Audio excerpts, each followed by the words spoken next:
right. It's 12:02, so we can go ahead and get started. Sure, a few more people will hop on, but you can go ahead and say welcome, and we will hand it over to our interpreter, Regina, to make an announcement about interpretation. So good afternoon, I suppose, at this point. I have a brief bilingual message to share, which I will say first in Spanish and then repeat in English. Buenas tardes, tengo un mensaje bilingüe que voy a repetir primero en español y después en inglés. Buenas tardes, para facilitar el acceso lingüístico, proporcionamos interpretación simultánea entre inglés y español.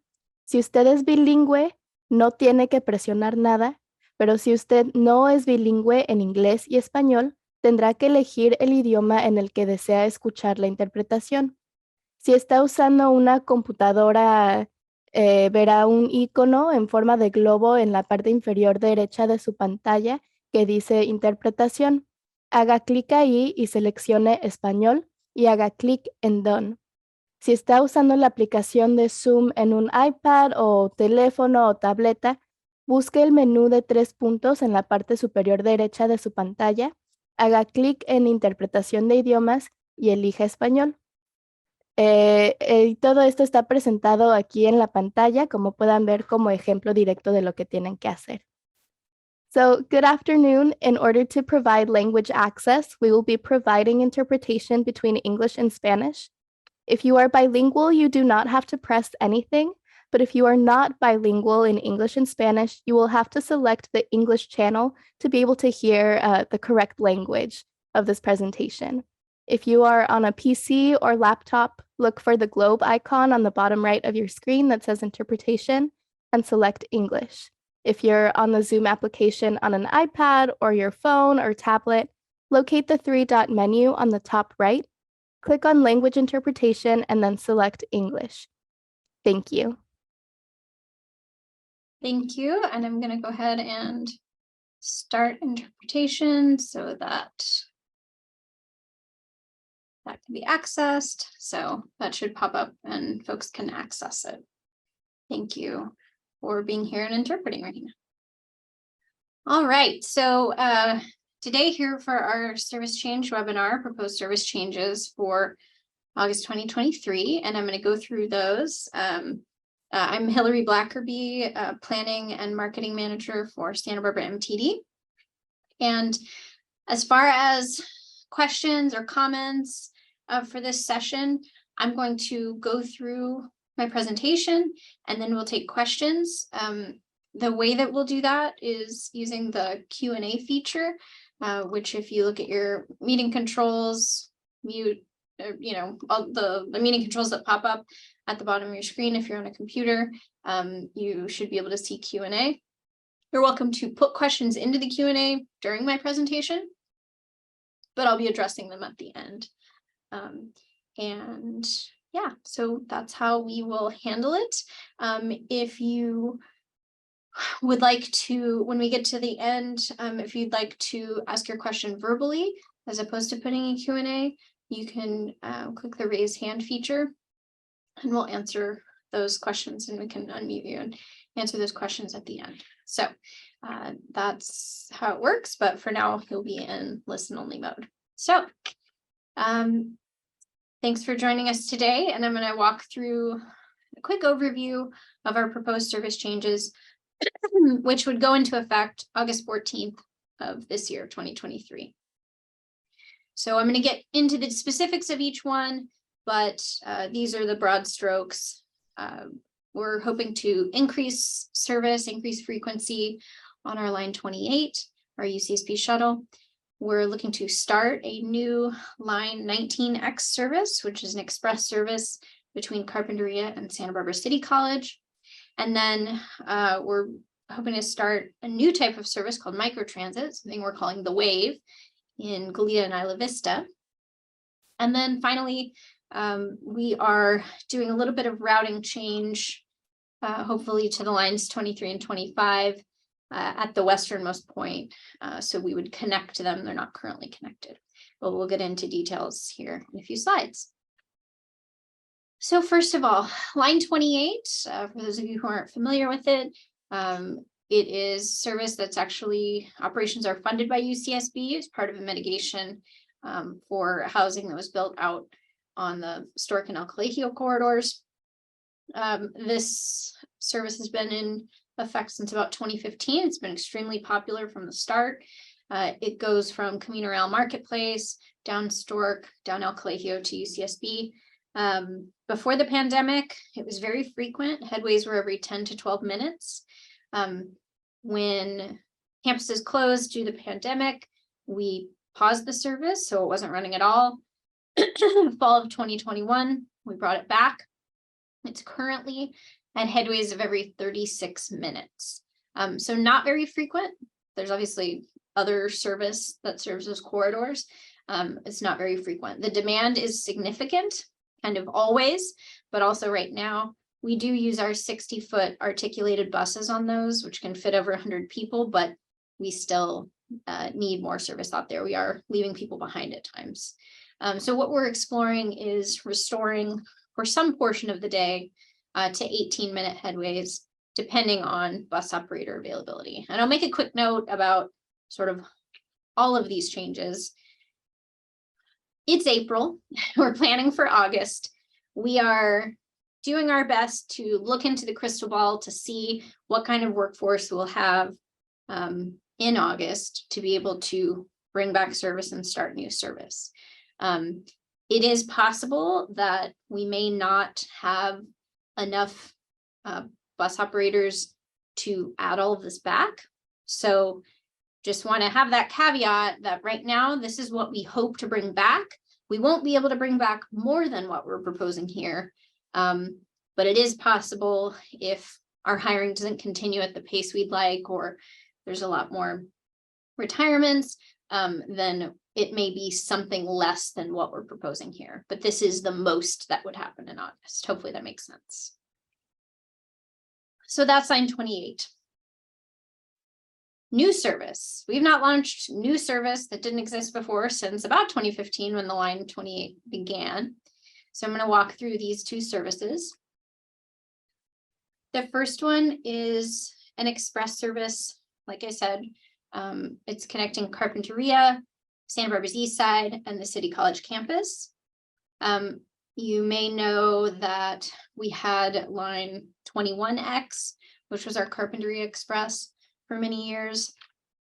As the freeway project developed over the past decade or more, the 21X was actually not very express in nature ultimately. In fact, the line 20, which is the local that goes between Santa Barbara and Carpinteria, was beating the 21X to Carpinteria because it was on the freeway less. And so what we decided to do was suspend the 21X, take all of those service hours, put them into the 20. And that's been very successful. Unfortunately, we had to cut back on service a bit last April due to bus operator shortage. But over the past, say, 4 or 5 years that the 21X has been suspended, it's been, the 20 has seen a lot of growth, actually beyond what combined ridership of the 20 and 21X were prior to suspension. So what would this be? This would bring an express back to Carpinteria. It would be a peak service during weekdays. There'd be 2 northbound trips in the morning, 1 midday round trip, and 2 southbound trips in the afternoon/evening.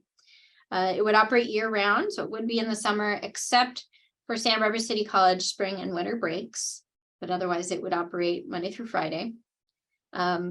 It's funded actually as part of the 101 HOV project with traffic mitigation funds. So the funding isn't forever, but we do have it for a few years. Hope to see that this route is a success. And if it is, maybe it'll stick around. Service on the 19X would start on the first day of City College fall semester, which is August 28th. So while the new service changes, many of them will start on that August 14th date. This one would start a bit later when the campus opens for fall semester. So what does it look like? What are the actual routes? So if we look at this inset at the bottom, starting in Carpinteria, which is where I would be starting in the mornings, start at Carpinteria and Palm, and then head, and so it's very express in that there are only 7 stops in either direction. So Carpinteria and Palm, and then Carpinteria and 7th, and then it would hop over on Santa Ynez to Santa Ynez and Villarreal, then on the freeway there at Santa Monica. It would get off at Milpas up here. There's 2 stops on Milpas. So Milpas and Carpinteria, Milpas and Montecito. It would turn down Gutierrez, have a stop at Gutierrez and Laguna. And then it would hop over to City College and stop at the main campus stop. On the return trip, essentially the same thing, except it would go up Haley, stop at Haley and Garden, and then head over to Milpas, where there's again 2 stops, back on the freeway. We'll get off at Padaro, and then the first stop in Carpinteria would be Villarreal and Kramer, and then over the matching stop pairs at 7th and Palm.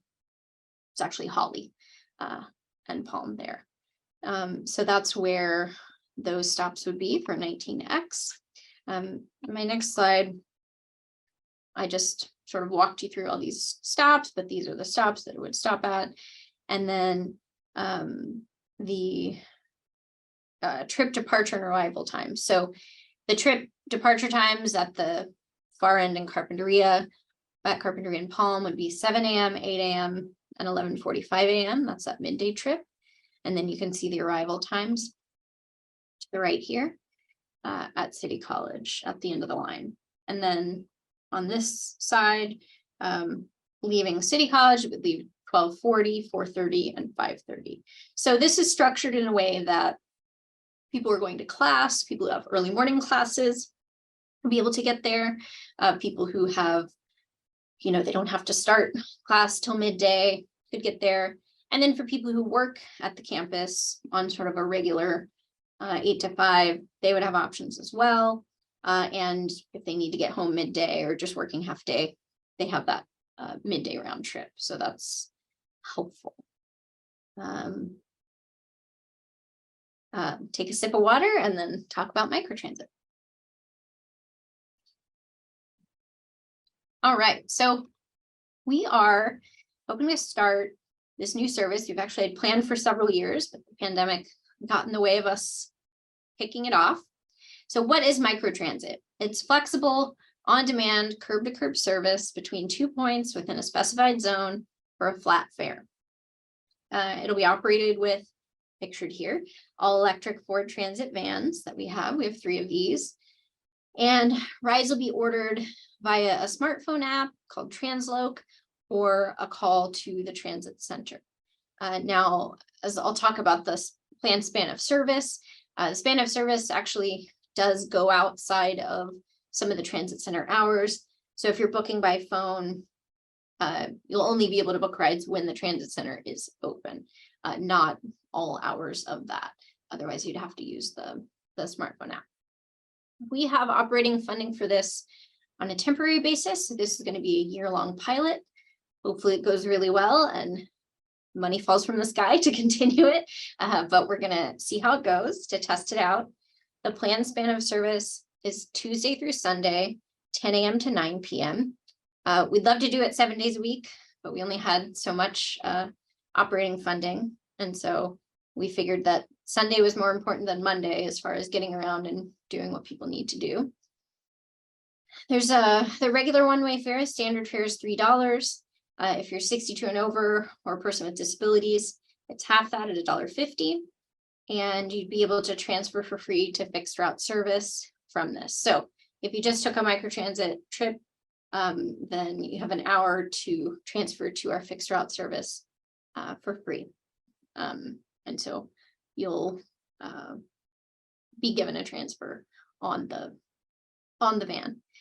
How are you going to pay for this? We will accept cash on board or contactless payment on board by tapping a credit or debit card that's contactless enabled, or smartphone, smart watch device, what have you.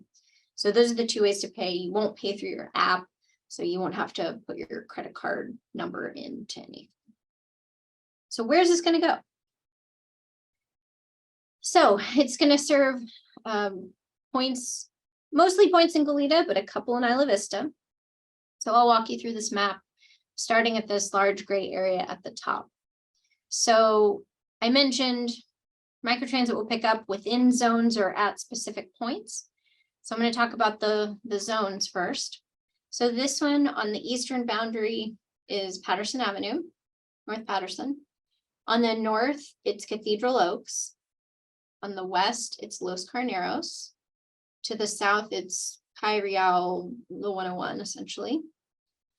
So everything within this box. And then south of the freeway, this is Los Carneros here. It sort of makes a little S. So all the housing, a lot of it fairly new on either side of the microtransit of Los Carneros. All that housing, Willow Springs, the new housing that it has a bunch of different names, Goleta City Hall. So those business parks over here on the other side of Los Carneros, the other business parks, there's a brewery in there. And so that'll go as far as the hotel there at the corner of Stork and Hollister. And then outside of those gray areas are additional points where you can be picked up or dropped off. So that's the Goleta train station, Santa Barbara Airport, Elings Hall bus circle at UCSB, the North Hall bus loop, and then in Isla Vista on El Colegio, the El Colegio and Embarcadero del Mar bus stop, outbound bus stop, and the Isla Vista Community Center, which is in the heart of IB. So if I want to request a ride and I'm in either of these zones or at any of these points, I would, for example, open the app, say, I'm at the Goleta train station. I want to go to my house on Covington Way up here. I'd put those in and it would say, your ride will be there in 7 minutes. And so it'll come pick me up. It may pick someone else up along the way. The driver is being given turn-by-turn directions based on the most efficient route of who's ordering rides where they need to go. So we want it to be a shared ride, right? Because that's more efficient in a system like this. So you order a ride from any of these places to go to any of these places. You can't, for example, say, I'm at Lake Los Carneros, take me to downtown Santa Barbara. You wouldn't be able to do that on microtransit. You could say, take me to a Line 7 bus stop or to North Hall, and then you could take a fixed route bus downtown for free, but it's only going to go to one of these points or in one of these zones. And to keep it compact like that is important to make sure that people aren't waiting for rides very long. Based on our simulations, we don't think it's going to take, generally, obviously, if there's lots of demand, it will take longer, but generally, people aren't going to be waiting more than 15 minutes for a ride, which is pretty good. And that's better frequency than our fixed route, right? The point of this is not to replace fixed route service, but it's to connect places that are either unserved, underserved, or unconnected, by fixed route service. One other thing to note came up in a meeting we had last night. Our Line 10 service, which used to run along Cathedral Oaks, that hasn't been running for a few years now. The busiest, most popular stretch of that was between Los Carneros and Patterson. So this will cover Cathedral Oaks, and people will be able to get around up there and to points south. So that will restore some service to that corridor. Two things that this service won't do is go through this Stork and Hollister intersection. If you've been there, I'm sure you all have, you know that would take up a great deal of time and we'd never probably leave the area. The other thing is we're not covering all of Isla Vista. because we would also probably never leave the area, just taking people back and forth in between. So that's why we have these specific points to keep it more efficient and to concentrate rides being picked up. So that's microtransit. I'm sure there may be questions at the end, so I'll move on. Take another sip. Okay, so lines 23 and 25.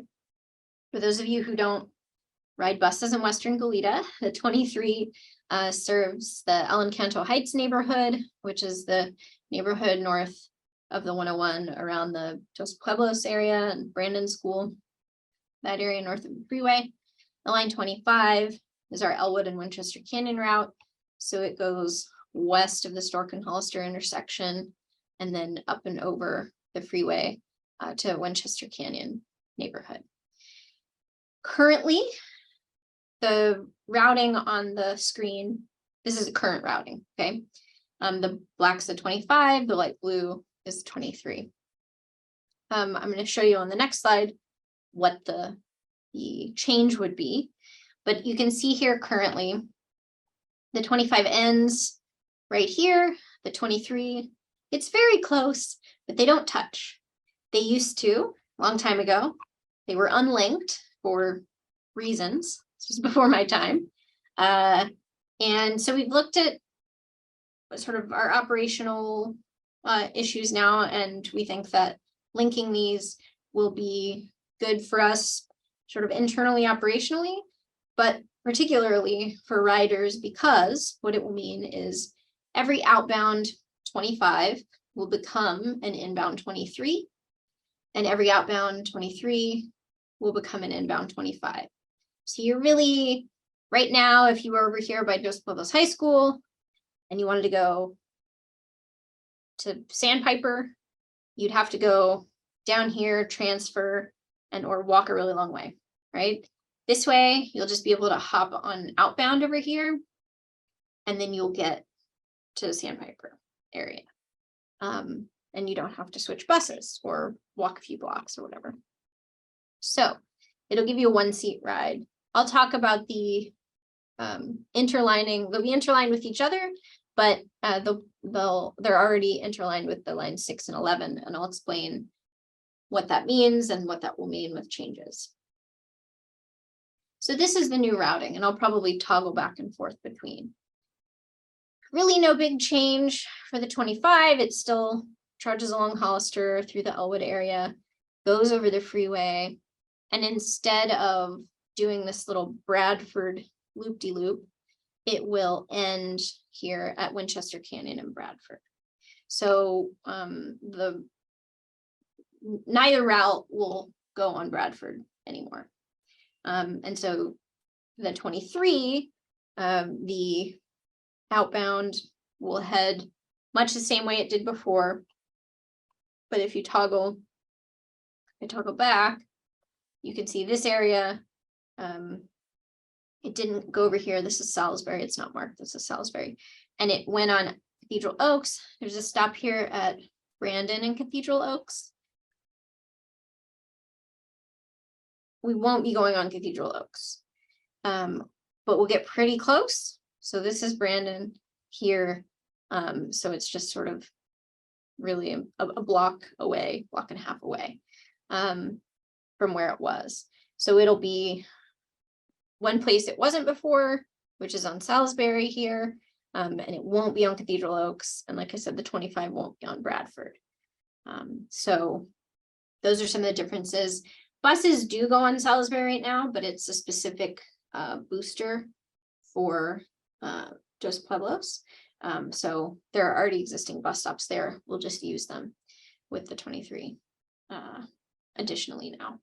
And so the 23 outbound will end here at Kyrell and Winchester. So this is sort of the changeover point where one becomes the other in either direction.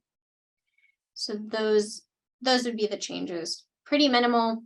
If you live in the area, we're not really eliminating access to any of the areas that aren't within a very short walk of where they once were. So what does this mean for the schedule? Now, the 23 and 25 are interlined and will be interlined with each other, but they're currently interlined with our lines 6 and 11. So 6 and 11 are workhorse routes. They start at the transit center downtown. The 6 goes basically all the way down the State and Hollister corridor, all the way to Stork and Hollister. The 11 does essentially the same thing until Fairview, then it goes to the airport, UCSB, through Isla Vista, and up to Stork and Hollister. So they start at the same place and they end at the same place, and they have much of the same route for most of the route, but then they meet back up at the end. So here's what I'll say. The inbound 23 and 25s currently and future, every inbound 23 and 25 turns into a 6 or 11.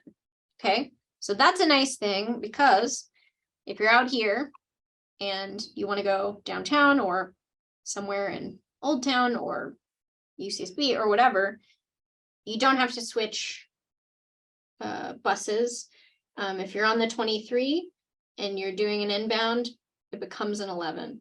If you're doing an inbound 25, it becomes a 6. So you can get farther. If you're getting on at the transit center, you'll see sometimes head signs that'll say 625 or 11-23. And that's how you know if you get on that bus, you can take it all the way out here. And that'll mean not only can you take it all the way out here, but you could ride it around to get to this point. Now, our line 6 ends service earlier in the evening than the 11 does. So there'd be certain points where more things are turning into an 11 than a 6, but you get the point. So because these are all very linked up in our current system, our staff, specifically Mark Clyde, our transit planner, was responsible for pulling this all apart and putting it back together for this new routing. So it's not just so simple as just link the ends and you're done. So schedule times for the 23 and 25 will change, not drastically, and the number of trips on the 23 and 25 combined will not change. So there won't be fewer trips or more trips. So combined 23 and 25, same number of trips as there are now. But if you're used to getting your bus at 7:32, it won't be 7:32 anymore. It might be 7:25 or what have you. So those schedule times will come out later this summer, and we'll share that with you so you know what to expect. For 6 and 11, since they're also connected, there will be very minor schedule changes on the 6 and 11, truly like between 0 and 4 minutes at particular time points throughout the route. One thing that's not changing is departure times, from the transit center will not change at all on the 6 or the 11. One thing to note, and some of these exist now, if you look at your 6 and 11 schedule, at the end of the evening, there's a little note, it's a Q in the last column. I actually have the schedule guide right here. So if you look at the end of the day, so this is a Saturday schedule, but if you look at the far column at the end of the day, there's a little Q, and the Q means bus will continue as line 23 or line 25 on request. And what that means is essentially that's a line 11 that's going out of service once it gets to the Stork and Hollister stop at what we call the Rusty's Pizza stop. When it gets there, if no one asks for a further trip, that bus is going to go back to the yard and be done with its day. But people on that bus who've been taking that outbound 11 can request a ride onto anywhere on the 23 and 25. That will continue, and all late evening outbound line 11s will, upon request, take people through. Again, right now, if there's a queue on that trip that you're on, you can ask the driver. It's nice to ask them or to remind them, let them know that you need to go there when you get on the bus, just so they're prepared. And they will they're required to take you. So that's an important thing to know, because you can get a little further, because it can be a long walk in the late evening. So that's the 23 and 25. On-time performance, we monitor this all the time with our real-time information. We're able to see how long trips are taking, how on time they are, how well they're adhering to the schedule, paying attention to those. Our on-time performance is actually pretty good system-wide. We're taking a look now if there need to be minor adjustments on a few lines, a few trips. The one we have our eye on now is the line 20. It would just be inbound trips and just basically the last 2 time points. Functionally, you won't even feel it probably. And ultimately, it basically would mean, sorry, it's actually outbound line 20 trips, meaning going into the transit center. And it means you might actually get to the transit center a few minutes earlier than you would now. But we'll stay tuned on that. We'll be putting out details in the summer if we do make this change. A couple more things while I have you, things that are coming in 2023. We got a Measure A local grant to expand our bike racks to 3-position bike racks on all of our buses. So we'll have 50% more room to stow bikes, which is exciting. So those will start to roll out later this year. And then our contactless fare payment system that we've been piloting for about 1.5 years, we are going to roll that out to our whole fleet. And so those will start to be installed this year. And by the end of the year, it should be on all buses. So be able to pay on all of them with your contactless debit or credit card or smartphone device. So like Apple Pay, Google Pay. So we're excited about that. One reminder, we have an online, if you haven't already, we have an online survey that explains all the things I just explained, and then gives you an opportunity to give feedback on what you think. If you love it, you hate it, you have questions, you're not sure, you can fill that out. Feel free to share that with folks. If you go to sbmtd.gov/servicechanges, you can do that there. We have a few more in-person meetings coming up this month. Next week, Tuesday, April 18th at 6 p.m., Carpinteria Library. And then the next Wednesday, April 26th at 6 at Goleta City Hall in the council chambers. So those are in-person meetings that are coming up. And with that, take any questions. Also, if anyone on here has questions about our booster services to the junior highs and high schools, those times are going to be changing as well. So if you do have questions about that, I can answer those, though most people don't care and it doesn't come up. So with that, I will go to questions. First one is, what do you cover at the in-person meetings? Is it the same material as today? Good question. Yes, it is. It's the same material. We're just in person and we have some, goodies to give away, some MTD swag, if you will, but no different information. But obviously people ask questions and there's conversation that can be different. So thank you for that.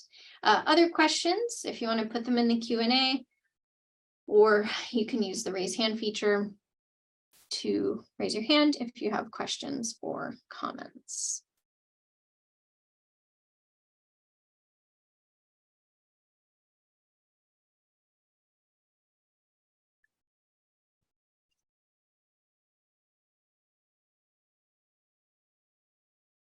And if you don't have any, that's fine too. We had our first meeting last night at Santa Barbara Library. People had questions about the wave and how it works and things like that. And then some other questions about existing service and what's happening. So I see Aaron, you've got your hand up, so I'm going to go ahead and allow you to talk. Hi, Hillary and IMTD. Great presentation. Thank you. It's Aaron with SBCAG. very exciting stuff on the way. Overall, very excited. I did have a question about the 19X and if there might be a stop at Casitas Plaza. I noticed on the table there's mention of that on the way back, but I was wondering if there's a starting pickup point there as well for passengers.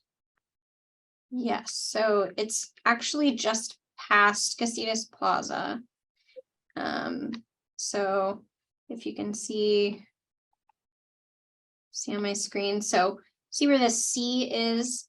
The reason it's at Carpentry and Palm instead of back here on the other side of Casitas Pass Road is because it's actually just a very simple operational thing. When the bus comes to Carpinteria, to start its trip, it's going to get off at Casitas Pass, turn right on Carpinteria, and then pick up there at Palm. If it were to start here, it would have to go all the way down past City Hall or down to Baylord and come in.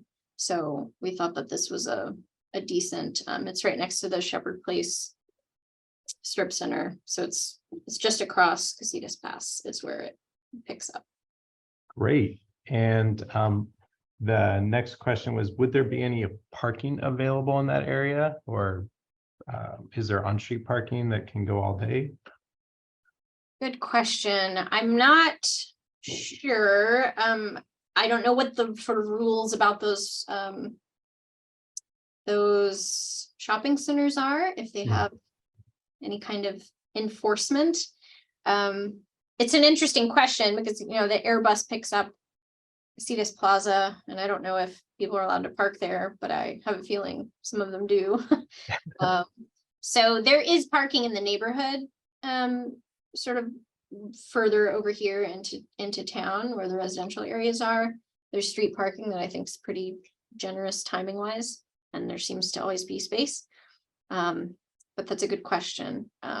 There's no sort of official park and ride for this service. Well, it sounds great and very excited for all of the changes that are coming up. Thanks. Great, thank you. Okay, any other questions? We'll wait another minute and see if there's any questions. Otherwise, we can end the session. And please do encourage you to take that survey, spread the word to anyone you may know who takes the bus or maybe doesn't take the bus and would be interested in some of these services that we're talking about, so that we can spread the word and have good ridership. And we'll be putting out all the details, new schedule guide and all of that later in the summer in July. And we should know in the next 2 months or so what we're able to do as far as levels of service based on our bus operator hiring. So fingers crossed. And if you know anyone who'd be interested in being a bus operator, they can go to sbmtd.gov/careers and apply there. And it's a great job, competitive wages, awesome benefits, and it's a great place to work. So with that, I'll go ahead and end the webinar, and thank you so much for attending.